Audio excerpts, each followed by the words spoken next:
Bon, bah, c'est un grand plaisir. Ok, ouais, j'ai compris. Ok, donc bah voilà, mais merci beaucoup Louis d'avoir organisé cette petite conférence, discussion avec Florence Coriati. On est vraiment très heureux de vous accueillir, Florence. D'autant plus, comme je disais tout à l'heure, que vous êtes une ancienne étudiante du département, même une diplômée d'honneur que nous avions célébrée il y a une douzaine d'années. Donc on est d'autant plus heureux de vous accueillir. Donc rapidement, le PACOM, qu'est-ce que c'est? Le PACOM, bah, c'est le programme de père aidante du département de communication de l'Université de Montréal. Hein, c'est un programme qu'on a mis en place maintenant il y a un an, un peu plus d'un an, pour permettre à des étudiants du département de communication qui en ont le besoin de pouvoir rencontrer des pairs, PAIRE ou PAIRS, voilà, qui sont là pour leur donner de l'aide, surtout en fait offrir une écoute lorsque ça va pas, lorsqu'on est un petit peu en détresse, lorsqu'on a juste envie de parler. Ces personnes-là, qui sont des pères et des pères aidantes, ont reçu une formation, évidemment pas une formation de psychologue, mais disons une formation de première ligne. Et donc, voilà, on offre cette aide le mardi, mercredi, jeudi, de 9 heures à midi et de 13 heures à 16 heures, si je ne me trompe pas, au A441, donc juste à côté de mon bureau. Et donc voilà, on est là, on va être là tout le trimestre d'automne et tout le trimestre d'hiver pour offrir cette aide ponctuelle, un peu de première ligne. Et c'est pour un peu marquer le début de ce trimestre bah, qu'on a fait cette invitation. Donc merci encore une fois, Florence, d'avoir accepté notre invitation. Et je ne sais pas si je passe la parole à Jacinthe ou à Louis après. C'est à moi, je pense. Alors Jacinthe, vas-y. On est prêt. Bonjour. Ben, merci, bienvenue. Merci, Florence, d'avoir accepté mon invitation en l'espace de quelques secondes. Même, c'était vraiment très généreux. Mais en réalité, ça va nous permettre aussi de continuer une conversation qu'on avait brièvement entamée quand j'avais fait une entrevue avec toi dans le cadre de la semaine de la santé mentale du personnel de l'Université de Montréal. Donc, avant d'aller plus loin, je vais juste te présenter. On a une petite bio de toi. Elle est pas petite, en fait, parce que tu as fait beaucoup, beaucoup de choses. Donc, tu es une artiste multidisciplinaire polyglotte qui carbure à la musique et à l'écriture. On a dit que tu avais un baccalauréat en communication. Tu as fait une fructueuse carrière de chanteuse et pianiste pendant plus d'une quinzaine d'années. Tu as aussi un DESS en santé mentale de la TELUC et un bac en psychologie de l'Université de Montréal pour lequel tu as obtenu plusieurs bourses.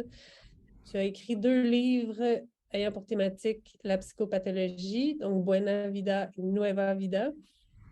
Et tu consacres une grande partie de ton temps à la cause de la santé mentale.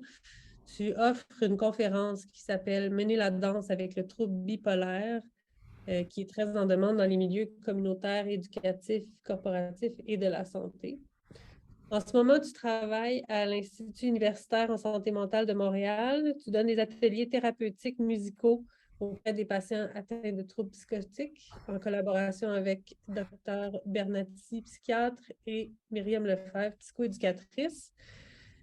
Tu es au doctorat en neuropsychologie de l'UQAM. Tu as reçu une bourse du FQRSC pour faire ton projet de thèse sur l'impact du trouble bipolaire sur certaines fonctions cognitives. Et le tout est dirigé par Ariel Bonneville-Roussy et Pierre-Luc de Chantal.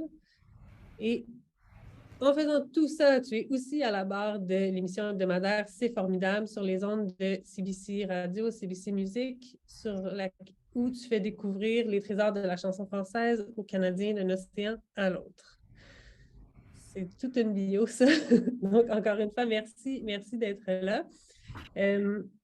Quand on avait commencé à discuter de faire une conférence, j'avais tout de suite émis cette idée-là de parler des idées noires parce que c'est un sujet dont on parle peu et c'en est un aussi qui peut nous mystifier quand on en vit. C'est très difficile et des fois, c'est difficile à comprendre, c'est difficile à verbaliser. Donc, le but un peu de cette conférence-là, c'est non seulement de parler de ton expérience qui est très transparente, que tu as écrit dans tes livres, et aussi d'essayer de voir comment on peut, je veux dire, quand on en vit, toi tu as de l'expérience pour en avoir vécu, mais aussi tu as une expérience en tant que personne qui a étudié la psychologie, qui l'étudie encore. Donc, quoi faire avec ces idées-là? Comment les accueillir? Comment les empêcher de s'installer chez nous? Donc, ce genre de trucs. Pour commencer, on va commencer avec un peu de lumière, vu que c'est un sujet qui est plus difficile. J'aimerais ça te demander de lire le chapitre Work in Progress de ton livre Buena Vida. Parfait. Alors, il est sur mon téléphone, je ne suis pas en train de texter, là, donc juste vous dire. Donc, Work in Progress, c'est un peu vers la fin de mon livre Buena Vida qui raconte un épisode dépressif majeur, le premier en fait que j'ai connu dans ma vie. Ça a été écrit, je l'ai écrit, donc ces événements-là ont eu lieu 2011-2012. J'ai écrit le livre en 2014-2015, il est sorti. Donc, il y a presque 10 ans, presque 10 ans. Et ce que je vous lis, c'était où j'en étais à la fin de... C'était un peu le constat que j'avais fait de tout ce qui m'était arrivé. Et c'est vers la fin du livre. Donc, Work in Progress. Et je pense que Work in Progress, ça ressemble un peu à l'idée de rétablissement continu, de mener la danse avec un trouble de santé mentale. C'est pas une guérison à tout jamais, c'est un work in progress. Et il y a quelque chose de très beau avec cette idée-là. Donc, aujourd'hui, je vais bien. Je vais même très bien. Pas nécessairement parce que la vie m'a envoyé de quoi cocher les cases du tableau des éléments requis pour atteindre le nirvana et célébrer cette conception bucolique du bonheur que l'on nous sert à tort et à travers, mais plutôt parce que je suis allée chercher des outils de tous bords, tous côtés pour m'équiper et travailler avec elle. Travailler avec la vie. J'ai fait et refait mon bilan 1 millier de fois. Je suis tombée pour une multitude de raisons, dont la première est probablement celle du terrain friable. Génétiquement parlant, il y a de quoi. On ne vient pas d'une famille où il y a eu des suicides, des bipolaires, des alcooliques, des électrochocs sans se poser de questions sur sa constitution. La deuxième, c'est que j'ai probablement développé une panoplie de mécanismes de défense lorsque j'étais petite pour me stabiliser moi-même quand tout autour n'était pas assez solide. Et beaucoup de ces mécanismes impliquent que je me créais une réalité un peu parallèle pour échapper à la mienne, que je vivais la tête dans les nuages, brandissant un monde presque imaginaire dans lequel je me plaisais parfois mieux que dans le mien. Ce phénomène m'a probablement joué des tours 20 ans plus tard, me facilitant la tâche lorsqu'il s'est agi de me déconnecter de ma propre réalité. Je suis aussi tombée parce que j'étais en proie à un grand perfectionnisme dans tout, et surtout en ce qui concernait ma propre personne, plaçant tout ce que j'ai pu percevoir comme une défaite ou un échec au niveau d'une grave erreur dont j'étais l'auteur, me permettant de m'attaquer moi-même et de me dénigrer, me faisant souvent sombrer dans une spirale nocive pour l'estime de soi. Je suis aussi une artiste, je carbure aux émotions fortes. Et si je ne me parle pas, si je ne décroche pas de la storyline dans laquelle ma tête est capable d'embarquer rapidement, chacune de ces petites émotions peut devenir le point de départ d'un grand élan sentimental ou d'une crise de larmes ou d'anxiété. J'ai dû apprendre à cerner ces émotions, à les observer de loin, en témoins silencieux, et à ne pas les laisser m'emporter dans un grand tourbillon sans fin. Donc voilà, c'est ça le work in progress, que c'est de savoir on a quelque chose de chronique, quelque chose qui est là en nous, avec nous, autour de nous, et qu'on doit apprendre à gérer, à réguler, en se permettant aussi que ce ne soit pas nécessairement donné tous les jours. C'est vraiment l'idée de danser avec le trouble de santé mentale et d'apprendre à mener la danse. Donc, voilà. C'est c'est un extrait que je trouvais très touchant parce qu'il est empreint d'une grande clarté envers toi-même, envers qui t'es, envers ce que c'était, ce qui t'a mené, où est-ce que tu étais. Donc, j'aimerais ça si tu pouvais un peu nous parler de ton histoire, de comment tout ça, c'est ton épisode dépressif majeur, comment ça s'est installé chez toi. Parfait. Puis en le faisant, je vais mettre aussi un accent parce qu'il y a beaucoup, beaucoup, c'est très multidimensionnel, là, la chute aux enfers que je l'appelle, mais il y a un accent que je vais mettre dans la façon dont je le raconte, l'accent sur les idées noires, comment elles sont nées, puis comment elles se sont entretenues, puisque c'est un peu notre thématique aujourd'hui. Puis vous allez voir que c'est pas quelque chose avec lequel je me suis réveillée un matin directement. Il y a toute une série d'événements qui ont mené à ça.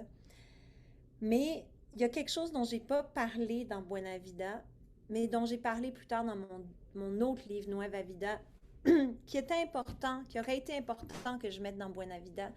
Mais c'est comme si ces événements-là étaient refoulés quelque part.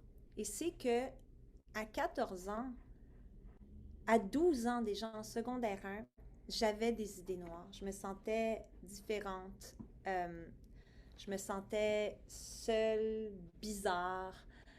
Et jusqu'au point d'aller dans les toilettes m'enfermer et de prendre des bouts de bouteilles cassées et de m'égratigner, de m'écorcher le poignet. Et déjà, j'avais téléphoné à la station de radio CKVL. Il y avait une émission la nuit. Je me rappelle même plus de l'animateur, mais c'était très intense. C'était du monde qui appelait pour parler de la vie puis tout ça. Puis j'avais appelé pour dire que je ne comprenais pas la société et que la société ne faisait pas de sens et que je me sentais pas à ma place dans la société et que la société me comprenait pas. J'avais 12 ans. Donc, il y avait quand même un précurseur là, de quelque chose qui clairement n'allait pas. Mais à l'époque, tu sais, ça c'était en 95, là, on parlait pas de ça, puis il y avait toujours le fameux ah, ben c'est l'adolescence, ou bien ah, elle doit être en train de connaître sa puberté et ça doit l'affecter. Donc, c'était pas considéré comme des signaux d'alarme très pointus. Et donc, il y avait déjà un petit quelque chose là, à 12 ans quand même. Et à 14 ans, première peine d'amour, j'avale 2 boîtes de Tylenol. Ma mère m'emmène à l'urgence, on me donne du charbon à boire, mais c'était clairement, c'était un geste très, très, très, très impulsif après que le gars m'ait dit au téléphone que je l'intéressais pas tant que ça finalement. Et clairement un problème de régulation émotionnelle à ce niveau-là où est-ce que tout de suite je me suis sentie comme si c'était la fin du monde et que je ne valais rien. Donc, précurseur. Après ça, l'adolescence, j'ai eu beaucoup, beaucoup de fun, peut-être un peu trop, et c'est ça qui m'a aidé à patcher pour les espèces d'abysses mentales dans lesquelles je tombais dans ma tête. Et je savais pas que ça avait un nom, je savais pas c'était quoi l'anxiété, je savais pas c'était quoi des pensées dépressives, on n'en entendait pas parler, là. C'était vraiment encore, c'est une ado, c'est une ado, c'est une ado. Donc, je vais fast-forwarder à l'épisode dépressif majeur dont je parle dans Buena Vida. Ça, c'était quand j'avais 27 ans, ça a commencé. Ça faisait 5-6 ans que j'avais une très belle carrière, très fructueuse. Tout pour être heureuse, entre guillemets. Hein. Wow, t'as de la chance, tu fais ce que t'aimes pour gagner ta vie, ta fille est en santé, tu viens de t'acheter une maison, tout va bien là, d'emblée, tu es sur la montée du succès, les contrats à l'extérieur commencent à arriver, tout ça. Mais moi, j'étais en processus de séparation avec le père de ma fille et je ressentais une immense culpabilité face à ça. C'était quelque chose que j'avais enclenché, puis je me sentais très, très, très coupable. J'avais l'impression de briser la famille de ma fille et c'était une culpabilité qui était vraiment pesante, là, comme surpesante, démesurément pesante. Donc, j'étais pas capable de la gérer. Et ça me causait des nuits d'angoisse, d'insomnie, mais je pensais pas qu'il y avait de quoi s'inquiéter. Je pensais que c'était comme normal de ressentir ça. Puis en même temps, ben, je travaillais beaucoup et je partais tout le temps et je revenais et j'étais comme dans un tourbillon constant.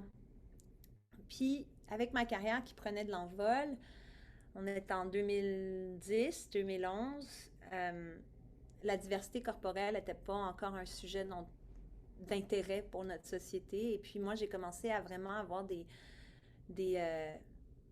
des grosses distorsions par rapport à mon physique, image de soi. Je me trouvais tout le temps grosse. On me le disait aussi, tu sais, quand on te dit que la compagnie qui te passe des vêtements veut plus t'en passer parce que c'est pas super beau quand tu as un peu trop de poids pour la taille zéro qu'ils veulent que tu portes.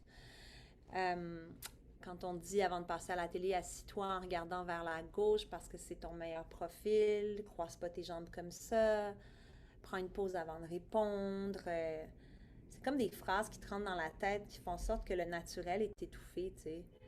Puis ça faisait en sorte que j'étais tellement autocritique face à moi-même sur mes performances sur la scène. Puis plus on me faisait des promesses de succès à l'international, plus je ressentais ça. En plus, avec la culpabilité, sentiment d'imposteur. Bref, il y avait comme une espèce de bouillie de choses dans la tête qui m'habitait, qui était difficile à gérer pour moi. J'avais pas les outils pour gérer ça. J'avais pas... je savais pas non plus ce que c'était tout ça. Moi, je pensais, ben non. Puis après ça, la culpabilité de, ben là, t'as tout pour être heureuse, de quoi tu te plains? Pourquoi tu te plains de ça? T'es supposée être heureuse, t'es supposée être heureuse, t'es supposée être heureuse, il y a du monde dans la guerre, machin, tout ça. Là. Ces espèces de phrases qui nous martèlent dans la tête, qui font en sorte qu'on sent de moins, on se sent on a l'impression d'avoir de moins en moins de valeur. Et à un moment donné, ben, ça m'étouffait. Là. Je vous parle de ça, ça s'étend sur plusieurs mois. Ça a été vraiment une espèce de pente ascendante vers tout ça. Et jusqu'à ce qu'à un moment donné, les symptômes physiques commencent à vraiment être problématiques pour mon fonctionnement. Donc, des nuits d'insomnie très, très, très intenses. Là. Pas dormir une nuit, pas dormir 2 nuits, 3 nuits, avec les doigts qui shake, là, comme des fils. Je me rappellerai toujours de cette sensation. La nuit, mes nerfs étaient tellement à fleur de peau que j'avais l'impression d'avoir des chocs électriques dans les doigts. Et là, la journée, tu es hyper fatigué. Et donc, qu'est-ce qui arrive quand on est hyper fatigué? Plusieurs nuits en ligne, plusieurs journées en ligne. Toute notre cognition, toutes nos émotions, tout est ingérable et donc ça empire. C'est comme un cercle vicieux. Puis là, l'anxiété devient la cousine de la dépression parce que tu n'es jamais capable de récupérer. Il y a tous les effets physiologiques de ça, aussi le cortisol qui circule, qui te met en état d'alerte, mais il remonte à ton cerveau, puis c'est pas gérable. Et donc, là, à un moment donné, moi, je n'allais pas consulter. Pour moi, dépression, anxiété, c'était des termes poches, là, de monde poche. T'sais. Pour moi, c'était ça. C'était comme dépression, t'es faible, t'es paresseux. C'est pour les losers. Là. Moi, je voulais pas être une loser, puis je me considérais pas comme telle. Donc, je refusais d'entendre ces mots-là. Moi, je me disais, c'est moi, je suis juste une mauvaise personne, je suis juste une mauvaise personne, puis je suis juste une mauvaise personne. Donc, ces voix-là qui te martèlent là, tout le temps. Là. Imagine, tu te dis, c'est comme du bullying que tu te fais à toi-même. Imagine, tu te dis à ton... Si la fille qui était assise au bureau à côté de moi, là, tous les jours, je dis, t'es vraiment une mauvaise personne, t'es vraiment grosse, t'es vraiment pas belle, t'es vraiment poche, t'es vraiment, tu sais, t'as tout pour être heureuse, puis tu te plains. Imagine, tu dis ça à quelqu'un là, à longueur de journée, les effets sur cette personne-là. Là, tu te fais ça à toi-même. C'est du bullying, c'est dur. Et là, de fil en aiguille, c'est ces espèces cette intimidation envers toi-même que tu te fais non intentionnellement, là, ça se transforme ça crée des pensées noires, des pensées autodestructives. Bon, ben si je suis tout ça, je mérite pas de vivre, je mérite pas d'exister, je suis peut-être une nuisance pour les gens autour de moi, peut-être que je suis une nuisance pour ma fille, peut-être que c'est mieux qu'elle ne soit pas élevée par une personne aussi horrible que moi. Et là, tu te dis, ben peut-être qu'elle serait mieux si j'étais pas là. Et là, tu te dis peut-être que tout ça se réglerait si j'étais pas là. Et là, insidieusement, les pensées suicidaires ont commencé à rentrer dans ma tête comme ça. Ça devenait presque une porte de sortie quand les voix de bullying, puis je vous parle de voix, là, j'étais pas en trouble psychotique, donc c'était pas des voix, c'était ma propre voix qui me disait ça, c'était pas des voix externes, c'était pas au niveau d'hallucination. Donc c'était ma voix qui me disait ça constamment. quand elle commençait à me marteler, ben, mon mécanisme de défense, c'était de me dire, ben, si je meurs, ça va être réglé. Si je meurs, je souffrirai plus, et voilà, ben, ma voix va arrêter de me parler, puis j'aurai la paix, tu sais. Et c'est ça qui est weird avec les pensées suicidaires, c'est que des fois, la pensée suicidaire m'a protégée du suicide. En ce que quand j'avais un comportement trop suicidaire, je me disais, ben si ça devient vraiment trop suicidaire, je peux m'enlever la vie. Et juste de savoir ça me rassurait que j'avais une porte de sortie. Donc, je ne m'enlevais pas la vie parce que je savais qu'il y avait une porte de sortie. Je sais que c'est twisté, puis c'est weird, mais il y avait vraiment un aspect. Puis j'ai une prof qui nous a parlé de ça l'année dernière, puis ça a validé ce sentiment-là. Ça m'a fait du bien de l'entendre dire ça. Je ne fais pas l'éloge de la pensée suicidaire du tout, mais ce que je veux dire, c'est que pendant ces, ces moments-là d'extrême souffrance, juste de savoir qu'il y avait une porte m'empêchait de le faire. Euh, Évidemment, c'est pas une vraie porte de sortie. Là. Elle devrait même pas exister, elle devrait pas être prise. Donc, C'était comme un moment où tu sentais que tu avais un choix, donc tu reprenais une forme de contrôle. exactement. Ça me donnait du contrôle de savoir que j'avais ce choix-là. Mm. C'est probablement ça qui m'a empêché de le faire à la fin de la journée. Sauf quand j'étais rendue complètement psychotique à la fin. Mais donc, tout ça pour venir, je vais pas consulter, ma famille s'inquiète, mais personne dans ma famille connaît ces termes-là. Personne n'avait jamais vu ou entendu parler de santé mentale. En fait, oui, mais tu sais, on n'en parlait pas, puis on voulait pas voir c'était quoi. On voulait pas voir que c'était ça, en fait. Même s'il y en avait eu dans la famille, il y avait comme une dichotomie entre l'assumer ouvertement que c'était ça, pas par honte ou tabou, mais c'est presque juste par manque d'informations sur ce que c'est, puis mettre le mot juste sur ce que c'est réellement. Euh, le suicide aussi était vu comme quelque chose de lâche, hein, à l'époque. Moi, je me rappelle, il y a un article dans Vanity Fair, un journaliste qui a écrit, je pense qu'il a écrit ça genre début des années 2000, il a écrit euh, What Kurt Cobain did was an act of cowardness.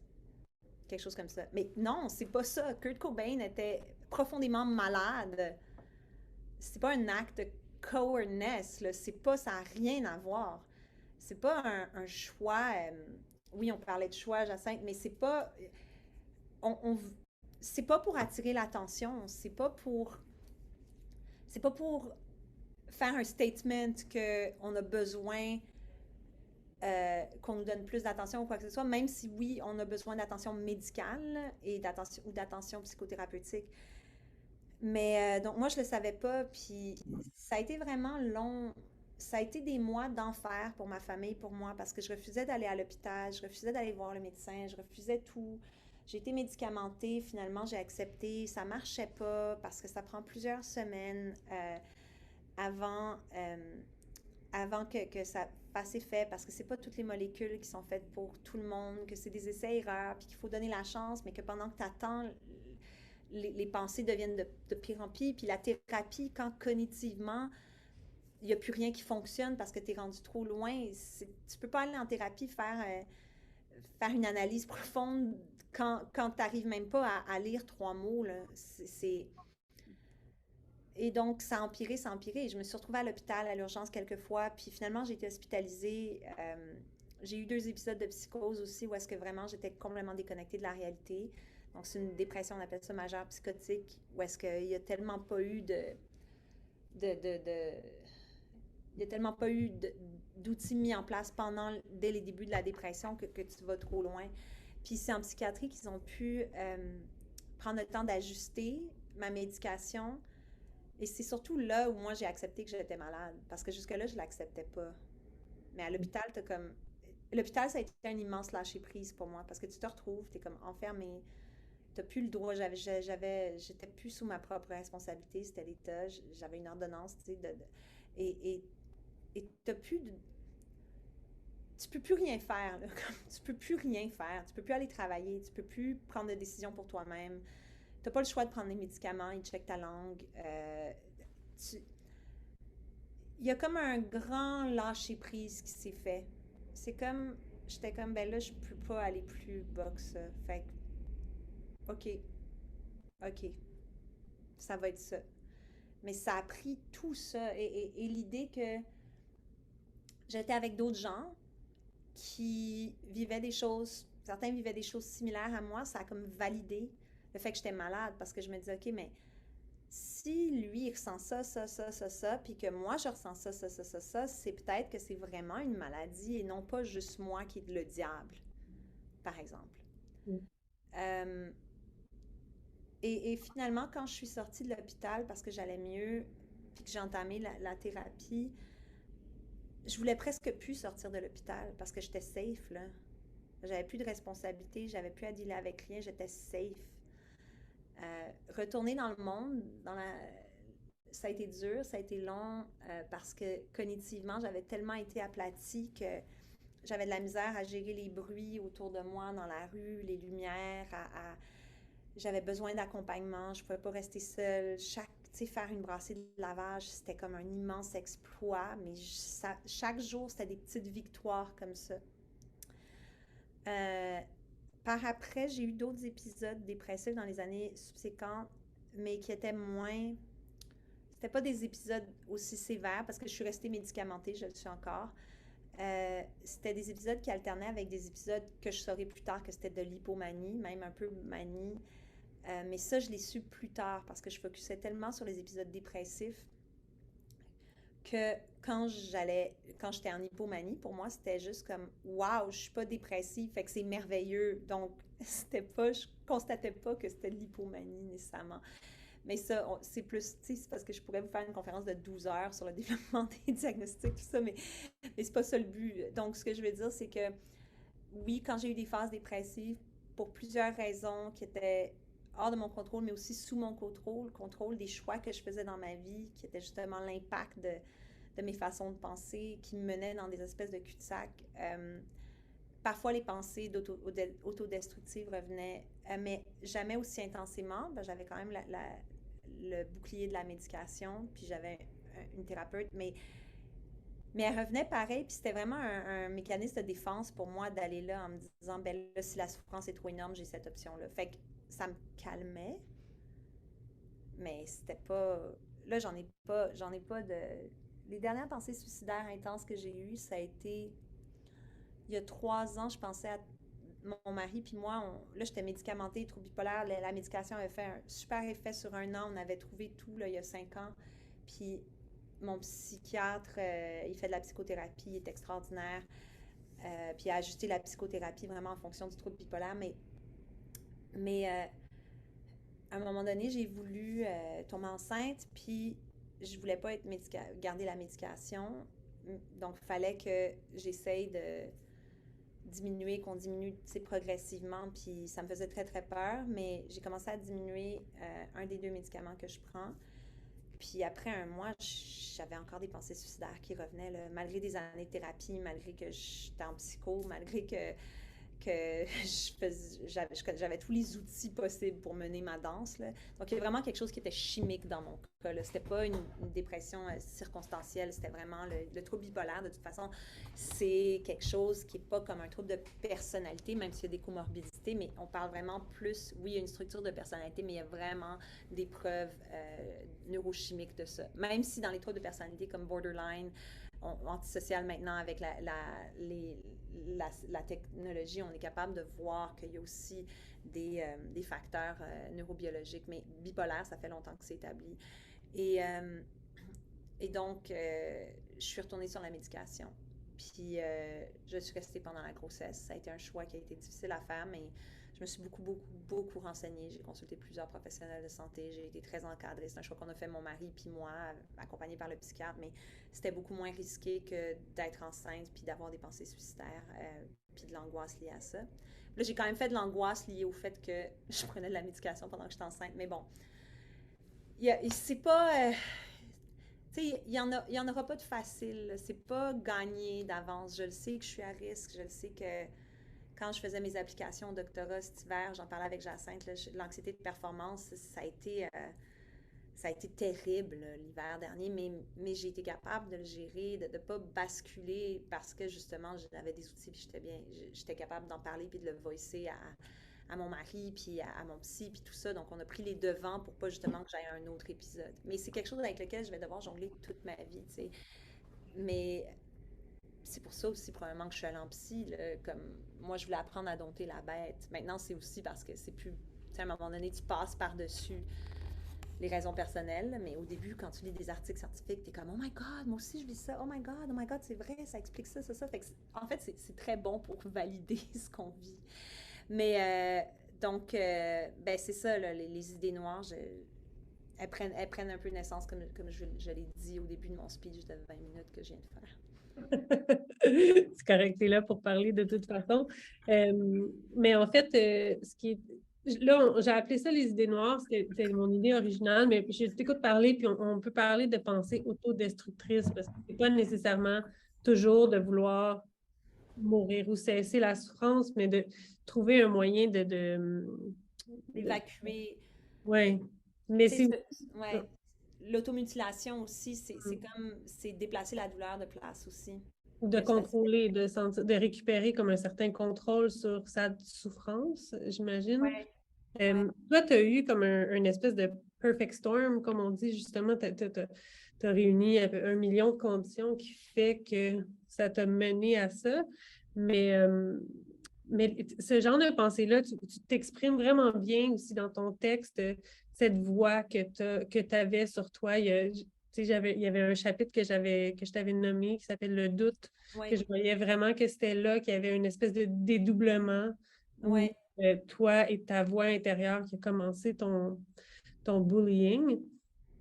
Euh, est-ce que, est-ce que tu veux le lire, Ouais, ce ouais, ouais, je vais chapitre-là, le parce lire, que tu vas le je le commencer. trouve important. Ouais, ce sera pas long. Il est au Page début? 74. Ça, c'est parce que j'ai ma version iBook. Attends. Ouais, il devrait être au début. Ouais. Pensée magique, chute libre, docteur, machin. Excuse-moi. Le doute, c'est ça, c'est au début. Attends. Le doute, voilà. Bon, OK. C'est un grand luxe que de se poser des questions existentielles, surtout quand l'objectif quotidien de plus de la moitié de la planète est tout simplement de survivre. Le doute, c'est comme un sable mouvant. Plus on s'enlise, moins on a de chances de s'en sortir. C'est une pente dangereusement glissante. Lorsqu'on y dépose un pied, on s'aventure par le fait même sur un terrain qui peut nous emporter loin, beaucoup plus loin que là où on avait l'intention d'aller en suivant le fil de nos pensées. Le doute engouffre, le gouffre avale. Oui, l'avocat du diable est nécessaire quand vient le temps de prendre une décision. Mais là, on parle du doute qui émerge out of nowhere par rapport aux choses déjà passées, le doute qui n'est pas constructif, le doute qui remet en question l'essence même, la nature entière de ce que nous faisons et donc de ce que nous sommes. Le doute qui peut anéantir en une seule seconde des années d'efforts, des années d'existence, des années de travail, à la lumière d'une seule pensée poussée un peu trop loin. Dès que l'on se met à douter, notre physionomie change, les yeux se perdent, fixant un point qui ne demande pas d'analyse trop prononcée à notre cerveau, lui permettant de continuer à suivre la spirale. La bouche s'ouvre à moitié, s'assèche, notre être se fige, on perd contact momentanément avec la réalité de ce qui est concrètement en train de se passer, avec l'instant présent. Puis, c'est là qu'apparaît le moment décisif. Soit on se ressaisit, on se ramène dans le présent, en continuant ce que l'on était en train de faire, ou en prenant une pause, en remettant les choses en perspective, en s'envoyant une petite dose d'amour-propre. Wake up and smell the motherfucking coffee. Soit on se laisse emporter. Je mets en veille ma réalité à proprement parler, je réfléchis trop loin, trop longtemps. Ne va pas là, Florence, ne va pas là. Et hop, raté. Le doute monte le chemin à l'angoisse et moi, je suis naïve, je lui ouvre la porte. Toute grande en plus. Je la laisse entrer. Je le laisse entrer, pardon. Je suis une proie facile. Je suis un terrain friable. L'angoisse peut se servir à volonté chez moi. Elle envahit chaque recoin de mon esprit. Je ne sais comment faire pour l'arrêter et la mettre dehors. Je me supporte de moins en moins. Je commence à répertorier toutes les imperfections de ma personne, et physique et mentale. La liste s'allonge de jour en jour et elle est variée. Je le camoufle bien, mais il y a un mal de vivre inexplicable qui s'installe confortablement chez moi. Je l'ignore, je fais fi de sa présence. Je dois continuer à fonctionner. Il finira bien par partir un jour. Pense positif, Florence. Un popcorn, une vue, tout va bien aller. In my dreams. Et c'est un moment décisif dans ton livre, c'est certain. Cette voix, après ça, qui prend le dessus, ton bully, dans le fond, là. Euh, comment, je sais pas comment dire ça, comment on peut maintenant, avec le recul que tu as, parce que on a tous un peu cette voix-là, on flirte avec, je pense, là, on est dans le milieu universitaire, des gens qui sont performants aussi, c'est normal. Comment, comment ta voix a changé pour permettre de te préserver un peu plus qu'à cette époque-là? Mais aujourd'hui, tu sais, attends, quand est-ce que je l'ai eu récemment? Tu sais, je l'ai eu récemment avec des trucs niaiseux, là, genre, ben pas niaiseux, mais tu sais, comme, c'est facile de se dire, ah, je vais pas, comme, j'amène ma fille à la garderie trop tôt. OK, mettons, tu parles de ça. Parce que la semaine dernière, je l'ai emmenée très tôt, j'avais plus de job, fait que je l'ai emmenée très tôt tous les matins, mon chum était en tournée. Fait que je me disais, elle passe trop de temps à la garderie. Fait que là, ça peut, si tu te laisses emporter par cette pensée du doute, ça devient comme, tu sais, genre, je suis pas une super bonne mère parce que je priorise d'aller travailler tôt, parce que c'est ça. Donc, parce que j'aime travailler, donc tu te sens coupable d'aimer travailler, tu sais, par rapport à amener ta fille ou la garder plus longtemps le matin. Donc là, ma petite, elle va avoir de la difficulté après, elle va s'ennuyer de moi, elle va avoir de l'anxiété de séparation. Donc, tu sais, je me juge de l'avoir emmené trop tôt, 4 jours en ligne. Puis là, ça peut devenir comme, je suis vraiment une mauvaise mère. Puis là, tu regardes après ça tout ce que tu fais de croche, comme, j'y mets pas assez de crème sur son diaper rash le soir avant de me coucher quand je devrais, mais là, la crème était dans la cuisine, ça me tentait pas d'aller la chercher. Fait que là, j'étais trop paresseuse pour aller chercher la diaper rash cream. Puis je l'ai pas mis à ma fille. Fait que dans le fond, je m'occupe pas bien d'elle. Puis j'ai pas coupé les ongles. Fait qu'elle peut se griffer. Puis, tu sais, ça peut aller loin. Ça peut partir de pas grand-chose, genre, j'ai pas mis de diaper rash cream à ma fille avant de me coucher, avant qu'elle se couche, jusqu'à, genre, je suis une mère irresponsable. Oui. Tu sais, c'est ça le doute. Là. Ben, c'est comme l'angoisse, les pensées, excuse-moi, les pensées bullying, ça vient comme ça. Mais j'en ai là, tous les jours, mais la différence, c'est que je suis capable, j'ai de la métacognition, puis de faire comme wow, wow, wow, wow, on se calme. C'est vraiment pas la fin du monde. Mais avant, j'avais pas cette capacité-là. Avant, ça n'existait pas en moi. C'est quelque chose que j'ai travaillé très, très, très, très fort et que je travaille encore tous les jours. Puis c'est sûr que si je suis fatiguée, que j'ai pas bien dormi, que j'ai trop de job, que je suis stressée, que tout ça, le frein, il est moins là. Le frein, il a besoin d'être réparé, là. Parce Fait que que, dans le fond, les idées noires, les pensées destructrices, elles n'arrivent pas nécessairement, elles n'arrivent pas par surprise, genre coucou, arrêtons de souffrir ou genre n'existons plus. Il y a plusieurs indices qui ont été ignorés avant de se rendre là. ouais, dans mon cas, c'est ça. Je peux pas parler pour tous les cas, mais tu sais, je pense que c'est pas comme, tu sais, je pense qu'il y a des éléments. Tu sais, en thérapie, en TCC, là, en thérapie cognitivo-comportementale, tu vas regarder comme les événements vont provoquer des émotions qui vont provoquer comme ça s'en va en cognition, puis après en réaction. Fait que c'est, c'est normal de vivre des émotions qui sont fortes, par exemple, suite à certains événements. Mais après ça, c'est tout le travail de, de l'orienter, cette émotion-là, puis de l'emmener vers des lieux qui sont pas nocifs pour toi-même. Mais si tu l'emmènes vers des lieux qui sont nocifs pour toi-même, parce que tu n'as pas les outils pour l'empêcher de le faire, c'est là où ça peut faire naître comme ça des pensées noires, des idées noires. Fait qu'il est là le travail, en fait, en thérapie. Beaucoup, beaucoup. Ben, une des approches. Puis en quoi, comment, bon, on parle de toi, mais je pense qu'on peut essayer d'appliquer ça en général. Comment on fait pour prendre soin, dans le fond, c'est comme avoir une santé mentale positive aussi, parce qu'il faut prendre soin de soi, reconnaître ses signaux de fatigue et tout ça. Toi, comment tu pratiques ta santé mentale positive pour te préserver? Ben, j'ai eu à faire des choix dans ma vie quand je me suis rendu compte qu'il y avait certaines choses qui m'allaient moins bien, tu sais, qui cadraient moins bien avec moi, qui affectaient ma santé mentale, tu sais, comme me coucher tôt, là, ça a changé ma vie. C'est sûr que ça clash avec certains aspects de ma job. Je trouve ça très dur quand j'ai des shows maintenant puis que je me couche tard, surtout que la petite se réveille vraiment trop tôt à mon goût. Mais bon, autre chose, c'est comme, tu sais, c'est un choix aussi, là, maintenant, de moins travailler le soir parce que ça m'affecte vraiment. De me rendre compte que j'avais besoin d'un mode de vie beaucoup plus stable que celui d'un mode de vie d'artiste, qui a aussi participé à mon choix de transition de carrière. Euh, Ça, c'était des choses, l'incertitude aussi par rapport aux horaires, par rapport les changements d'horaire très, très brusques comme ça me va pas. Euh, En faire trop dans la même journée maintenant, j'ai appris à vraiment me laisser des espaces tampons entre les choses.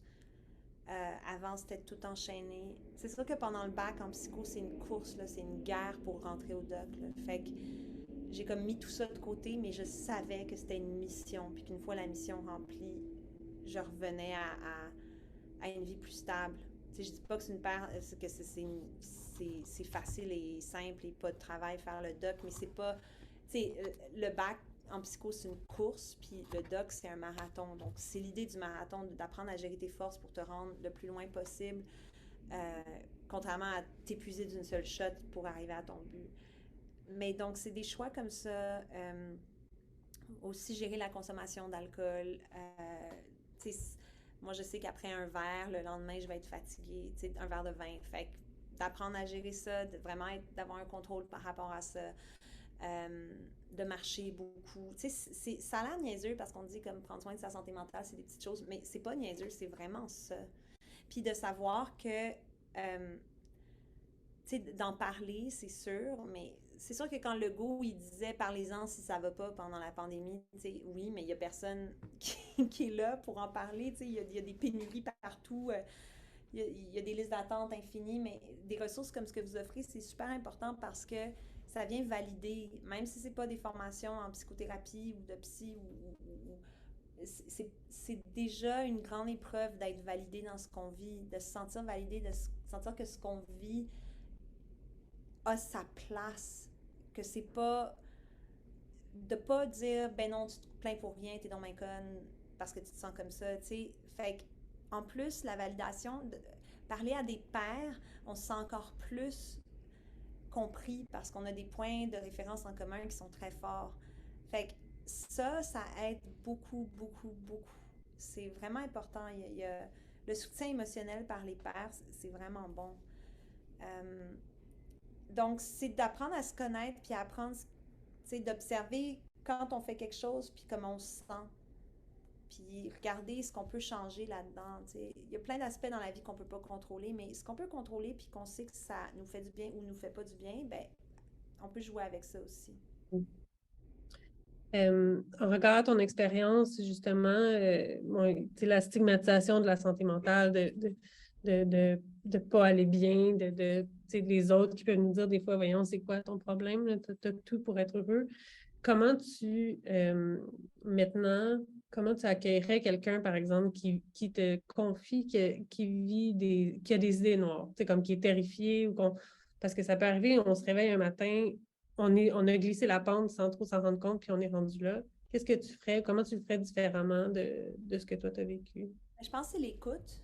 Je pense que c'est dangereux aussi de donner des conseils comme ben, tu sais, regarde le soleil, le côté positif des choses, tout ça, c'est comme l'hyper affaire que tu peux dire à quelqu'un, c'est genre, pense positif, tu sais, si tu penses positif, là, tu dis ça à quelqu'un qui est en dépression, il va juste se sentir encore plus poche de pas être capable de penser positif.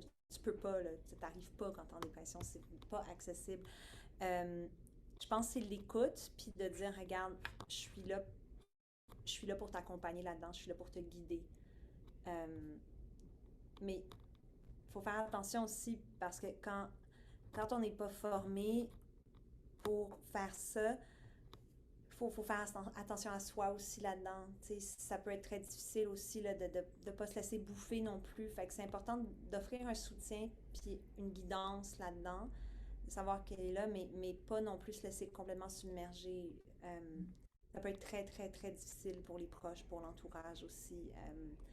Ça peut être dévastateur, ça peut avoir des effets, des dommages collatéraux très graves aussi. Donc, tu sais, j'aimerais ça vous dire que l'idéal, c'est vraiment d'accompagner la personne chez des spécialistes en santé mentale, que ce soit psychologue, psychiatre, psychoaide, machin, mais tu sais, il n'y a pas de service, il n'y en a pas assez. Fait que c'est très plate.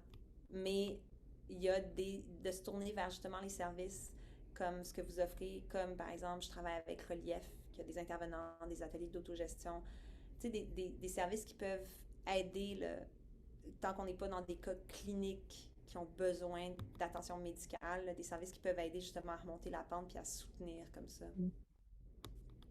Il y a un truc que on avait appris dans nos formations aussi qui était intéressant, je trouvais, parce que ça peut s'appliquer à soi. Quand des gens viennent nous parler, des fois, juste évaluer la gravité de la chose, puis on dit est-ce que tu es en sécurité? Est-ce que tu es en sécurité? Ou tu es en danger pour toi? Es-tu un danger pour toi-même ou pour les autres? Toi, tu es capable de reconnaître maintenant les comportements ou les situations qui sont dangereuses pour toi ou qui peuvent te faire glisser. Oui, oui, oui, complètement. Ça, je suis capable de le reconnaître. Donc, apprendre à se connaître aussi, ça peut permettre de reconnaître qu'on est un danger pour soi-même. C'est déjà un travail qui est difficile, étant donné qu'on ne parle pas vraiment de ces pensées-là. Non, c'est ça, mais c'est important de le voir quand on est dangereux pour soi-même, puis de voir les situations qui peuvent être dangereuses. Tu sais, je veux dire, à l'époque, tu le sais, là, quand tu entres dans une relation avec quelqu'un puis que ça va mal, tu le sens, là, qu'il y a quelque chose, tu fais chier, là, genre, je parle de relation toxique, là, ou quelque chose. Moi, ça a été, j'ai eu une relation très difficile après le père de ma fille avec quelqu'un d'autre, puis je le savais clairement, là, les signaux dès le départ, mais tu sais, je les ai pas écoutés, puis ça a été vraiment un cataclysme pour plein de choses là, qui ont été difficiles dans ma vie, mais tu sais, de les écouter aussi, t'es là, les signaux d'alarme, mais de pas les tasser, là, de vraiment y porter une attention. On a un instinct, tu sais, on a un instinct, puis des fois, il peut être trompeur, mais souvent, il y a des petits éléments qui nous disent don't go there, don't go there, don't go there, don't go there. C'est comme un instinct de survie aussi, là. Mm-hmm. Donc, il y a beaucoup, beaucoup de ces signaux-là qui datent, qui ont je vais faire du darwinisme un peu, là, mais qui ont vraiment ça fait partie là, de l'évolution, c'est-à-dire que c'était des mécanismes de survie à l'époque. Tout était dans la survie, la cohésion sociale, c'était de la survie. C'est pourquoi on a besoin de la cohésion sociale aujourd'hui encore. C'est pour ça que c'est important. Les signaux d'alarme, l'homo sapiens, là, il pouvait sentir, il le voyait peut-être pas, mais il sentait qu'il y avait un mammouth là, comme à 3 km. Fait que là, il s'en allait. Il prenait ses flèches. Ben, le temps passe tellement vite parce qu'il est déjà 12h55, c'est fou. Mais ça nous donne une idée on pourra faire une conférence éventuellement pour être à l'écoute de ces signaux, être à l'écoute de son mammouth interne, en fait. Comment mieux prendre soin de soi. Je ne sais pas si il y a des gens qui ont des questions, si on a le temps pour une ou deux questions, mais sinon, si on n'a pas le temps, on peut aussi conclure. Louis? Oui, on va voir premièrement s'il y a des questions, un espace de questions pour des personnes. Je crois qu'il n'y a pas de questions. Oui. Petite question, moi j'étais très intéressé par ce que tu disais sur la voix. En même temps, ce qui était intéressant dans ce que tu disais, c'était une voix que tu savais être la tienne, ce qui différencie effectivement j'imagine, enfin j'y connais pas grand-chose, mais du psychotique qui effectivement lui est bombardé de voix, mais qui est une voix d'une autre personne, en tout cas comme il se l'imagine ou comme elle se l'imagine. Et en même temps, ce que j'ai bien aimé, c'est ce moment où tu dis... Maintenant, en fait, c'est comme si j'ai encore cette voix qui est la mienne, mais je suis capable de lui opposer une autre voix en quelque sorte. Et donc, que tout d'un coup, en quelque sorte, c'est comme s'il n'y avait pas juste une monophonie avec juste voilà, cette voix qui me dit je suis nul, je suis une mauvaise mère, etc.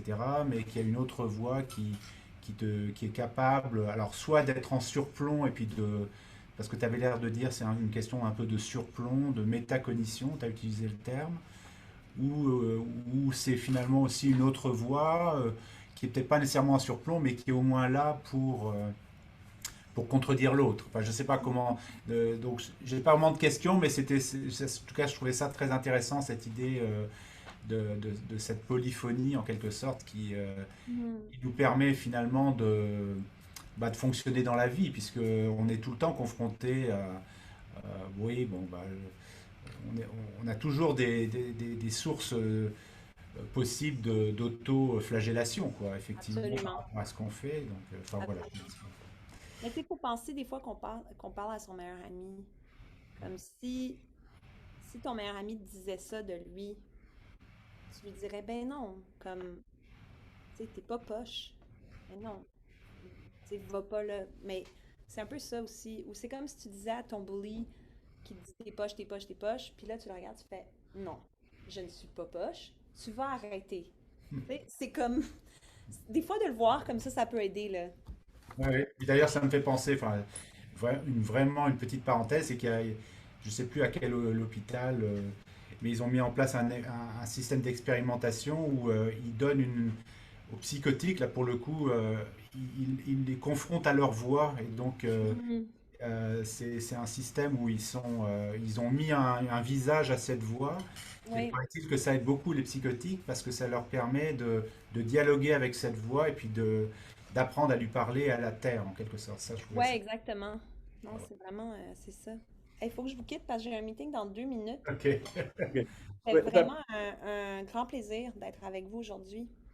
Puis je Merci. trouve ça très bien ce que vous organisez. Puis vraiment, la validation et l'écoute par les pairs, c'est prouvé, là, le soutien émotionnel par les pairs, c'est vraiment important. Merci infiniment. Ben, merci à vous. Je vous souhaite un super bel après-midi. Merci à toi. OK. Ciao. Merci. Merci. Bon, puis c'est bien. Merci Sylvie d'être venue, Sylvie Corbière.